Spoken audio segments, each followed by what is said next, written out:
Hey, this is Edwin Dearborn. Another edition of Growth Driven. Hope you had a great Thanksgiving weekend with your friends and family.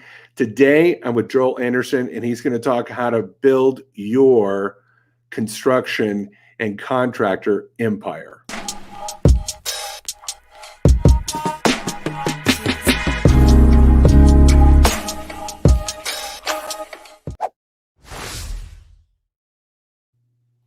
Hey, Edwin Dearborn here with Joel Anderson. And Joel, thank you so much for being on Growth Driven. Thanks for having me, Ed. Yeah. So you've authored a book about, I'm going to show that later on here as we do the interview, but you've written a book and you've built a successful contracting business that has lasted a long time. So tell me how you got started in the contracting business. Well, it was many years ago, I guess, when I was, very young, probably about 5 years old. My grandfather introduced me to construction and cabinet making, actually. Wow. So I played around with that, as I was a kid, building forts and tree houses and all the other cool stuff that kids do. Yeah. And I got a passion for making and fixing things with my hands. And then when I was about 14, I guess it was, I learned how to weld. And I found that steel was really cool because no matter how many mistakes you made with it, you could also just cut it up and weld new pieces in, Yeah. If you didn't measure twice and cut once, then it really didn't matter because you could add and subtract to anything that you were building. So I kind of followed along in that wise in many different industries, marine, railroad, construction of buildings, critical infrastructure. Like one of the things that I worked up doing is I build the heliports on top of hospitals. Wow. And even other buildings. I did a private one for a client in Louisiana, and that was on his own building. And I do a lot of work in the power industry, switch yards, substations. Just to give you an idea what that is, a switch yard is where main power comes in and gets switched to different areas. A substation is where main power comes in, gets transformed to a different voltage, and then switched to different areas. And of course, everybody knows what a power plant is. And lately, I've been doing quite a bit of work on erecting steel structures in solar fields. So, yeah, it's just it's a passion. People say, "Well, you never take time to play."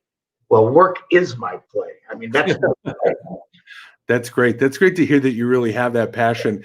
And you reminded me, like when I was young, my brother and I loved building forts. Yeah. I thought that was one of the most fun times I ever had during the summer. And it's funny, my brother now is a contractor in Southern California. So like you, his fort building led to, I kind of went the other way. I went into business and marketing and stuff like that. But it's great to see that you really kind of found your niche early on, your passion. And from what you've described, you've got a wide variety of different projects you've worked on. I mean, heliports, power plants, cabinet making. I mean, it sounds like you really kind of spread yourself around in terms of garnering a lot of ability. Yeah, I also did a lot of railroad work. I worked in shipyards, and part of the cool thing for me was in my teen years, I was able to do 5 separate apprenticeships. I started when I was 14, and I ended up when I was close to, I guess it was about 21. And I did plumbing, welding and fabrication, diesel mechanic, electrician, and a pipe fitter. Wow. And One of the things that one of the old fellas asked me one time, he said, "How come you always hang around old guys?" And I said, "Well, because I am fascinated by the knowledge that you have and that you're willing to give me. I mean, these guys gave me knowledge and principles and practices that are in no books anywhere. At least I've never found them. And I've studied the Navy's welding manuals, and these guys. I just loved hearing about all their experiences and what they called, the good old days. Yeah. And this old fella looked at me. His name was Stan. This was in a shipyard. He looked at me and he said, "You just remember one thing. Your good old days are right now." And I was like, "What the hell does that mean?" And I finally had the realization that he meant whatever I was creating now would be what I will be talking about 50 years from now. So true. Yeah. So true. I think there's a couple great takeaways from this. Number one, you had the sensibility to learn from older people and be mentored. And I think one of the things that business people I run into as a coach and as a virtual chief marketing officer in coaching other people in their marketing is, are they coachable? Do they want to learn? And obviously you were just this giant sponge of wanting to learn all these things that were not in books.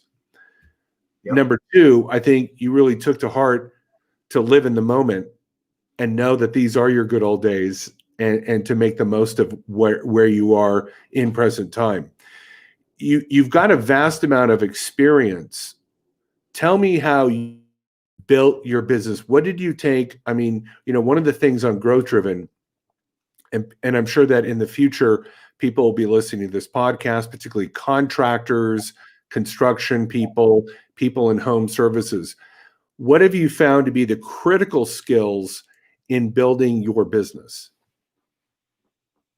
Well, that's a very interesting question, Ed. And it's interesting from the viewpoint of, when I started my first business, I didn't know anything. I mean, literally, I knew what I knew. I knew how to perform my craft better than anybody I've ever met, actually. Mm-hmm. And I was getting into a realm of something that I didn't know. I had the idea that if I opened a business, people would show up. Yeah, a lot of people think that. Yeah, well, it's something that you believe because you have a passion and you want to help people and you want to take care of their service or product or whatever it is, that they will just show up. And that's not true. So I remember one of the first things that I did was I printed a bunch of business cards, and I went around to people that would use my services, and I just hand them out and I introduced myself. And you got to remember, this was before the internet. Yeah. It was a time where we didn't have the internet, believe it or not. Yeah. That's right. So I did that, and I made leaflets. I basically made myself known. And once I did a few jobs, then I could take that success away from the person that I did the work, and promote it to the next guy. Yeah. And it was just a matter of making myself known. Once I made myself known, the phone literally never stopped ringing. And my grandfather told me something when I was very young. He told me, he said, never do anything for money. Just do it because it's the right thing to do, and money will follow. And I've lived by that my whole life, and I've never wanted for anything. Yeah, that's great. You had a great grandfather. And I think that old school mentality, I was fortunate to have similar people in my life where they were so passionate about their purpose and they became very competent at that purpose. Two things: they were passionate about it, but they developed a competence beyond anybody else, and they always had work, and they had good work, the best kind of work around the best people. So that's awesome. So you made yourself known. You obviously are not someone who's chasing the dollar, but because you were so competent and passionate, the dollars found you. What were some, tell me some of the hurdles that you ran into other than making yourself known, and how you overcame them to build what you now have? Well, you know, uh, back in that day, people were pretty set in the way that they did things. Mm-hmm. And we'll move forward, Yeah. with the internet and stuff. But for right now, back in those days, people, they were loyal. I mean, there was a loyalty amongst a customer and his service personnel, and they never changed. So I had to bring something to the table that would surmount what the other company or person was doing for them. That's smart. Somehow overcome that. Mm-hmm. So basically, what I did was, if a person needed an item repaired, and I went to them and I said, well, I could repair that and I'll do it for this much. And he would say something like, you know, I can get my regular guy to do it for this much. And I would say, yeah, but, and I would add in an added benefit that would make up for that, usually just a few dollars difference. Mm-hmm. Because, people, they have a hard time accepting change, especially when it comes to their money, right? So I had to basically promote myself in the fact that it would all work out in the end, and they would be happier with what we did rather than their regular customer. 99 times out of 100, that worked. There's always the 1%, There's always that one. So you just added the value and just really promoted the self of what else they would get versus just trying to compete on price. Exactly. Great. Yeah. One of the things that I never did is, if a guy came to me and he said, I want you to do this job and it's worth this much, I'd say, okay, go find somebody to do it for that much. I literally would not waste my time with it, because usually what happens is you get involved in this, I can't use those words. You get involved with a battle where nobody wins. And I absolutely refuse to do jobs, projects, services where both sides didn't win. I think it's a great point. I think, when you're starting out, and maybe you haven't defined who you are, you tend to take on any client, even the wrong one. Yep. And you end up, there's that immediate gratification of getting the contract, the money, but 9 times out of 10, you end up I know that's been my experience, is just regretting the wrong clients. Absolutely. Yeah. And you got to spot that right from the beginning. If you're just joining us here on Growth Driven on the podcast or on the show, I'm with Joel Anderson, who is talking about how he built his contracting empire.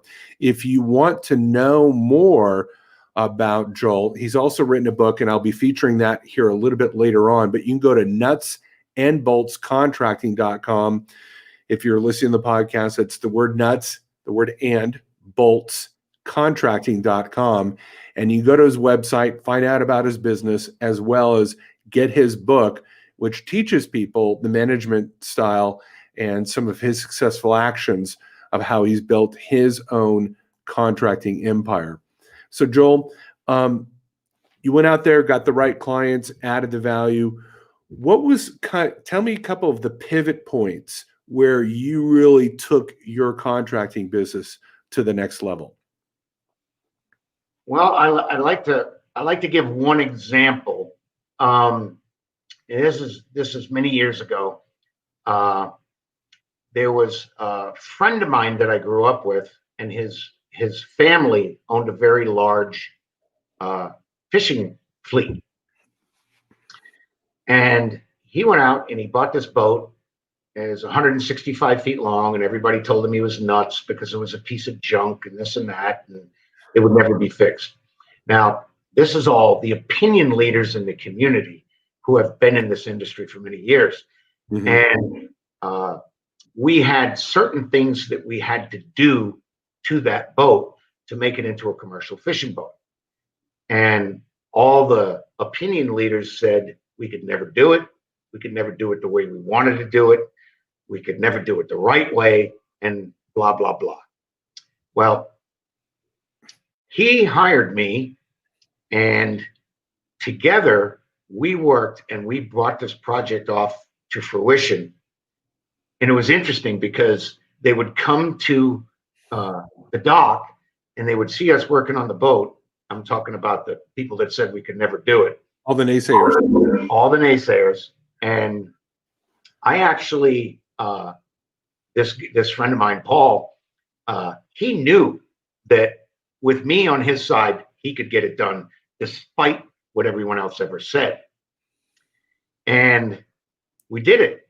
And it was interesting because, we'd see guys parked off in the parking lot somewhere watching what we were doing, and all the naysayers and stuff. And it was a few months project, and they actually saw it happen. And a couple of them, they manned up enough and they came to us and they said, well, we're sold. We know you guys know your stuff, right? So that became a big pivot point in my business, because now the whole fishing fleet in the whole inlet or village of fishing boats and the local shipyards wanted us to do work for them. Wow. So, it's you once you give your word and deliver what you promise, there's basically no stopping the uptrend that's going to follow. It's so true. That's one of the things I try to teach in marketing. Do the good work. And now we don't have to wait for the word to spread in the village. We can take videos. That's right. And spread it in the village we can video the good work. As Gary Vaynerchuk would say, document the work and then ship out the documentation of the work being done. And now the world's like, oh my gosh, he's building that ship. But your core success was do the good work, follow up on the good work, and then let people know. And you did it through the dock side, kind of the network. Right. That's right. And there is a definite network in any industry that you're in So that you true. have to be involved with. So true. And I find that a lot of guys are more afraid to do that. They just, I don't know what their consideration is, but they get to where, I'd rather just send them an email. Well, send them an email may be a first step, but it's a first step to many steps. And those steps have to, in my experience, have to be done in person. I agree. I think, there's still something about meeting somebody, shaking their hand, looking them in the eye, getting your own, feel for the individual based on their language, their body language, just all the little nuances of the human experience. And you put all those little indicators together and you're like, okay, this is someone I want to work with or not. This is someone that I want to develop a relationship or not. And, obviously it's been a little bit made challenging and difficult with COVID, but, hence why we do interviews like this. I think, it's at least a step in the right direction to kind of find out who people are. Yeah, that's a very important thing, because, you can make, chances are you could do any project that you put your mind to. But you have to learn how to deal with the people on that project. Yep. And in the construction industry, it's a tier. You have the owner, architect, engineer, contractor, subcontractors, material men, suppliers. And if you can't understand each one's individual considerations or needs and work towards fulfilling them, it's just you're setting yourself up for disaster. No question.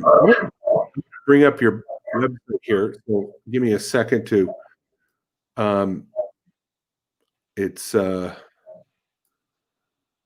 see if I can hit the right button here. I want to share a screen. There we go. Now I got it. There we go. So this is your book, The Nuts and Bolts of Erecting a Contracting Empire. And they can go, and I'll show the website here at the bottom, nutsandboltscontracting.com.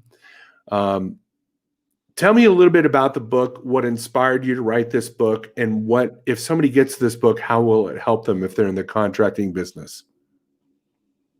What inspired me to write the book is being in the contracting industry for so many years. I am a certified general contractor as well, have been for many years. No one's on the same page. You deal with one company and their policies are this, and you deal with another company and their policies are this. And then you have guys that, they'll do your work, but they want 50% of the money before they even show up on site. Yep. That's always a big red flag for me, because it means that the company doesn't have enough resources or finances to perform your project. Interesting. I mean, that's what it means to me. And it's been proven to me time and time again. Now, excuse me, there is a definite set of forms that you can use. They're put out by the American Institute of Architecture, and they're forms where they're payment application forms, and you fill these out and you file for payments based on the services that you have already performed.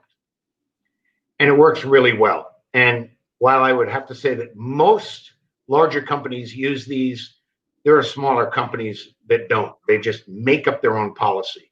So I wrote the book to help the guy that is an absolute expert craftsman in his field. He decides to start a business, but he gets pulled away from being that expert craftsman because he's got to take care of the day-to-day finances or advertising or bill paying or bill collecting or dealing with the help. And he gets into a position where it takes away so largely from his ability to perform his craft that he falls on his face and he goes back to work for somebody. And I wrote this book and it's written very simply. There's no big words. It's all, normal vocabulary. And a person can learn the very basics of setting their business up so that it can run without them. Now, this is all theory. It consists of 8 chapters, real examples. I actually also have an online course which covers the whole book with exams at the end, and there's about 25 videos through that course of me. That's phenomenal. It's cheap enough.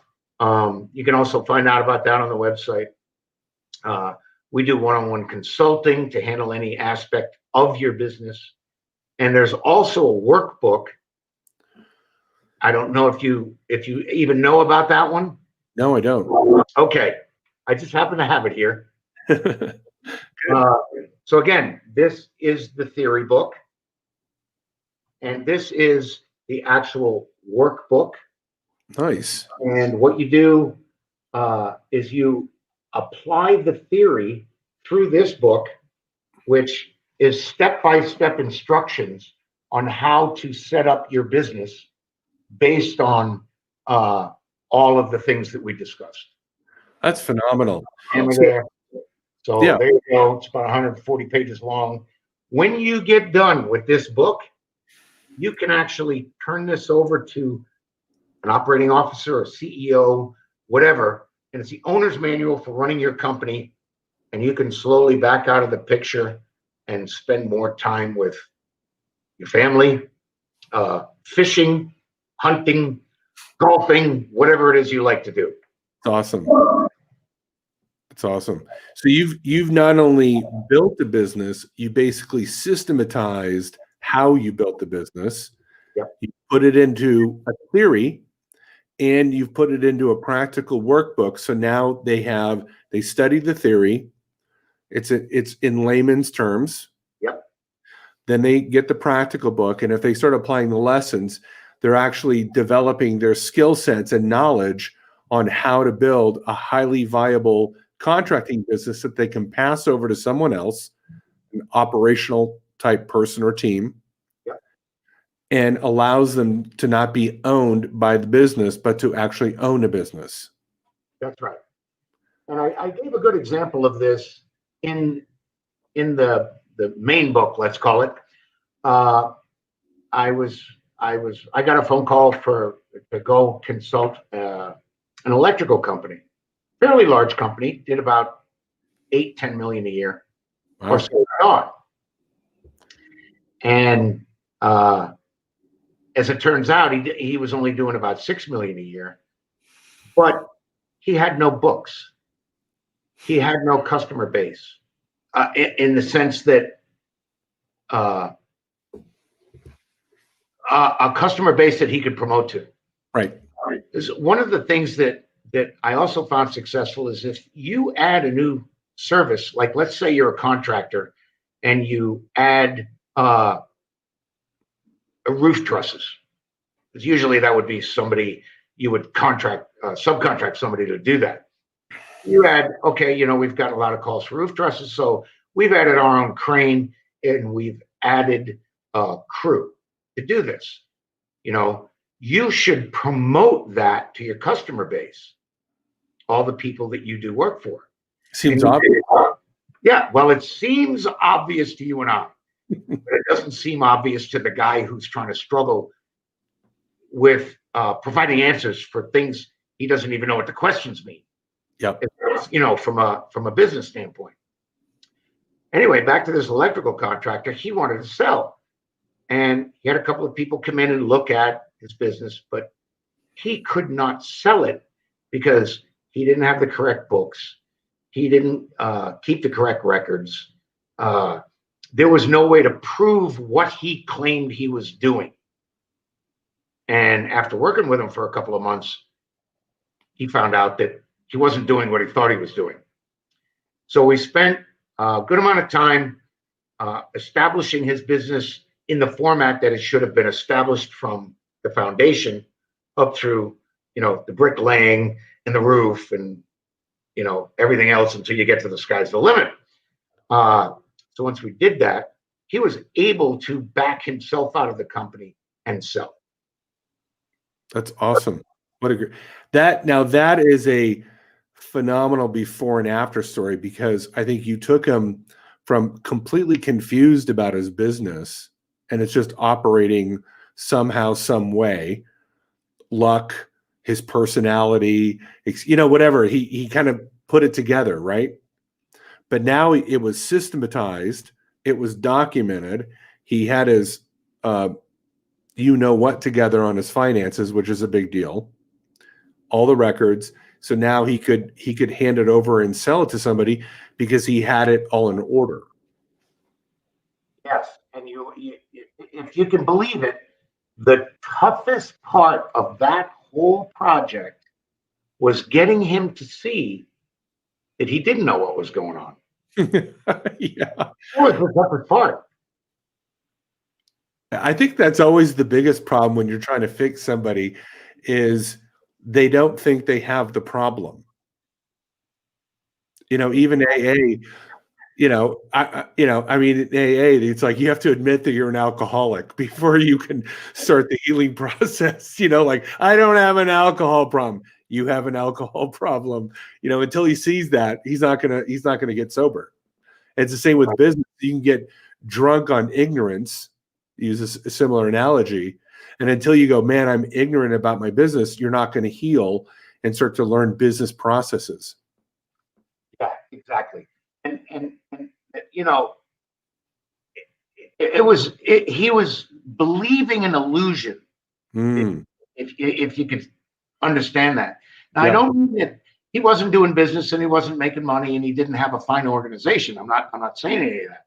Right. But from his viewpoint, because he lived in $1.5 million house and he belonged to the country club, and Yeah. he could play golf one day a week and blah blah blah blah blah. That was his definition of doing well and being successful in business. Yeah. Yeah. And you kind of turn it around and go, you could have a $3 million home and not have to, you could do a lot more golfing and be happier and be in control. It's, if those were his goals. Right. Well, hey, if you're just joining us or you joined mid, I'm here with Joel Anderson. He's teaching us and telling us about how to build a contracting empire. He's written a theory book and a workbook that actually shows contractors, home service individuals, how to build a business that can be passed on to a team so that you're not strangled as a business owner, wrapped around 7 days a week, worrying about how you're going to pay the bills or how you're going to keep the job going. And if you go to nutsandboltscontracting.com, you can find out about Joel's business and, more importantly, about his books, his courses, and you offer consulting. Is that correct? Yes. The nuts and bolts contracting business is strictly a business that helps other contractors. Okay. I have another business called J2J Structural Steel, where we actually fab and erect large structures for the power, mining, aviation, railroad industries. Great. And How long have you been doing that business? That business, in its particular form right now, since 2014. Okay, great. But I've actually built, using the same methods that are in this book, I've built and sold 3 businesses. That's incredible. So you've walked the walk multiple times. Yes. That's great. So when you're out there talking to other individuals in the construction business or home services business, what do you think is the biggest challenge that they have to overcome to just start moving in the right direction? I mean, particularly with COVID, I think there's probably some construction businesses that have done well because it's been an essential business. I'm sure there's some home services businesses that have struggled. I'm sure there's a mixture of everything. What would you say this year has done to really open the eyes? Like, what would be the takeaway from 2020 to make the big change as a construction company? Well, this is interesting. I was actually building a heliport on the Children's Hospital on a Children's Hospital in Louisiana in March when everything got shut down. And we were literally kicked out of the hotel that we were in. We were the only crew in the hotel, the only 6 people there.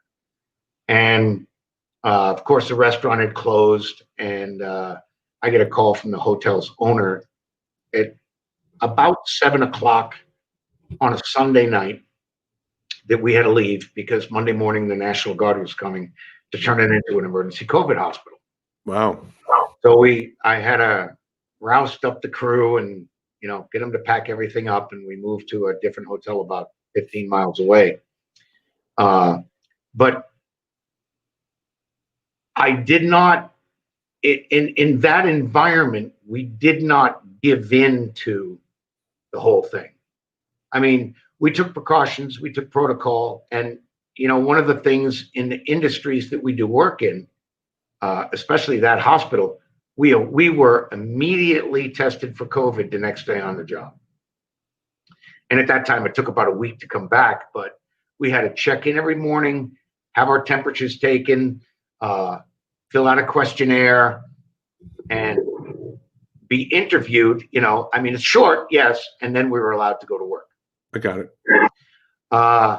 So one of the things that stood out for me was, in the particular industry that we're in, we weren't going to be prevented from doing work. We were going to have to follow a certain set of protocols. Mm-hmm. It was fine. Yep.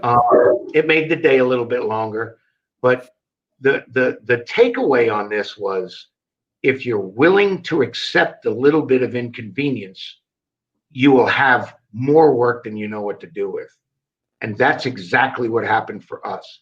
This is probably our busiest year on record. Wow.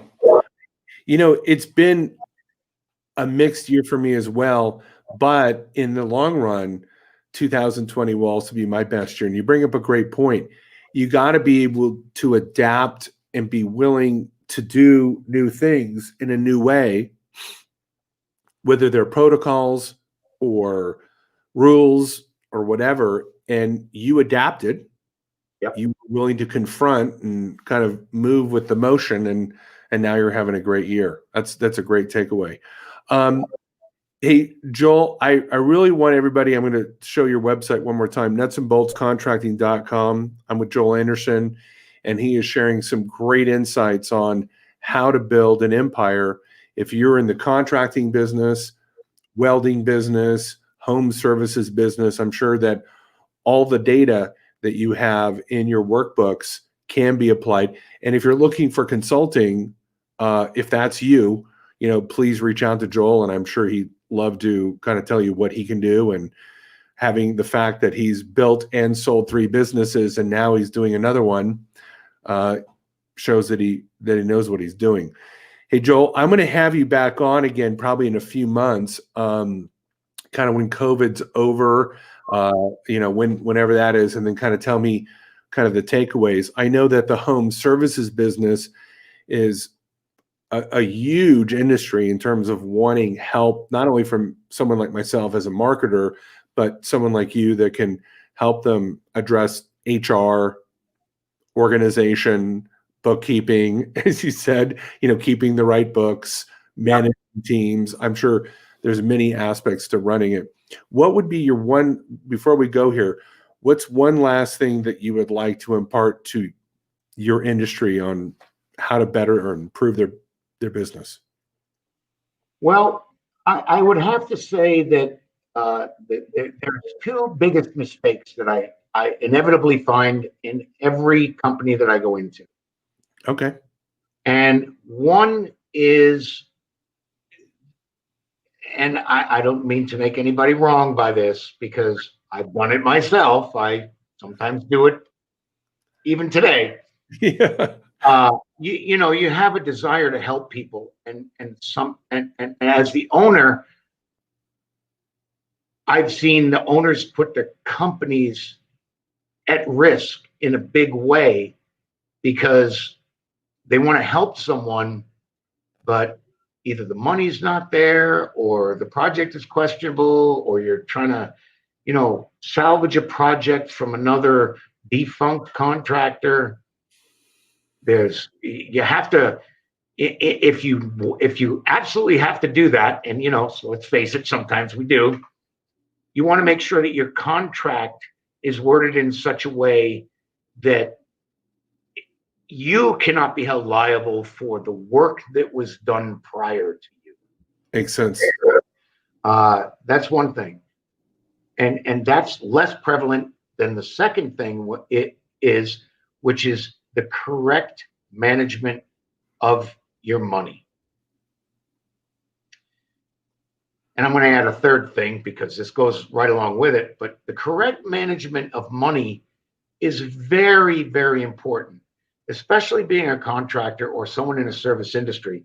There are actually laws in place that prevent you from, a simple thing. It prevents you from using money from one contract to finance another contract. And that's actually illegal.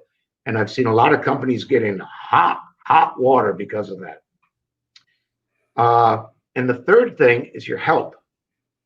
You have to know the individual capabilities and capacities of each one of your staff members, technicians, administrative personnel, and put them in the right place, doing what they can do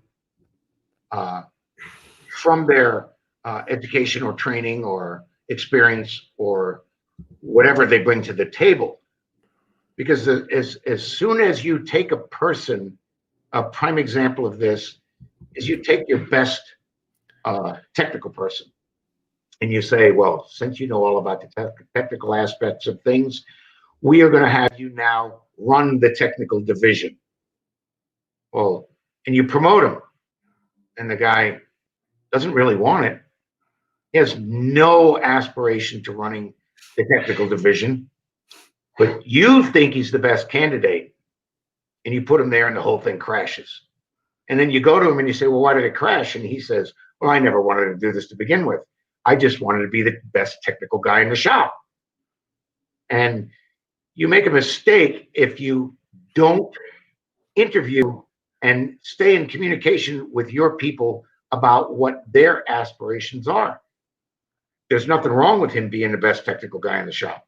Not at all. You know, because just through that, he will bring up the technical aspirations of all the other guys in the shop. Makes sense. If you promote him to the technical manager, him and the whole division is going to fall right on its face. Great tips. These are some great takeaways, Joel. Thank you so much for your wisdom and your years and years of pragmatism that you're bringing to. I love pragmatism. Yeah. You know, it may not be sexy, but if it works, I like it. Yeah. I'm all about workable tech. That's right. It has to work. It has to work. The one thing I could say about the book is everything in that book has been through the acid test. And I mean that from the bottom of my heart, because I've cost myself a lot of time and money making the mistakes that almost everyone makes because they just didn't know. Because there was that one time I didn't know. And interesting thing, my wife says that I put the anal in analytical. That is so funny. Well, it sounds like you have a great wife who finds humor in your existence. Yeah. Hey, Joel, I want to thank you so much for being on the show. You brought a lot of knowledge. I'm excited that people are going to watch this or listen to this and find your book and really start to elevate their game as a business owner. We'll have you on again, sometime next year. Guys, if you're joining in on Growth Driven, thank you so much for being here, supporting, watching, and connect with Joel on his website. And we'll see you again here on Growth Driven very soon. Thanks very much, Ed. I really, really enjoyed this.